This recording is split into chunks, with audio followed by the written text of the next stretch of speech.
ஒரே நேரத்தில் 3 புதிய படங்களை தொடங்குகின்றார் நடிகர் கமலஹாசன். பாபநாசம் படத்திற்கு பிறகு கமலஹாசனின் பட தயாரிப்பு முறையே மாறிவிட்டது. அதற்கு முன் அவர் பெரிய பட்ஜெட் படங்களை தான் தயாரித்து நடித்து வந்தார். ரூபாய் 100 கோடி பட்ஜெட், அதிக நாள் படப்பிடிப்பு என்பதுதான் அவர் திட்டம். ஆனால் பாபநாசம் படத்தின் தயாரிப்பு முறை, கையடக்க பட்ஜெட், அதற்கு கிடைத்த பெரிய வசூலை பார்த்த பிறகு தனது பட தயாரிப்பு முறையை மாற்றிக்கொண்டார் கமலஹாசன். அதனை வெளிப்படையாகவே அறிவித்தார். தனது அடுத்த படமான தூங்காவனத்தை சின்ன பட்ஜெட்டில் குறுகிய நாட்களில் எடுத்து வெளியிட்டார். படம் பெரிய வெற்றியை பெறவில்லை என்றாலும் கமலின் கையை கடிக்கவில்லை. இப்போது அடுத்த 3 படங்களுக்கு ஒரே நேரத்தில் பூஜை போடுகின்றார். கமல் பார்வையில் இது பூஜை அல்ல, தொடக்க விழா.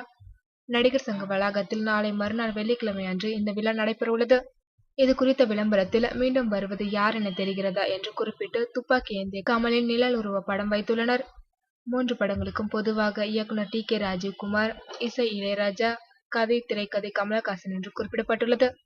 இந்த படங்களை கமலஹாசனின் ராஜ்கமல் இன்டர்நேஷனல் நிறுவனமும் லைகா நிறுவனமும் இணைந்து தயாரிக்க உள்ளது குறிப்பிடத்தக்கது.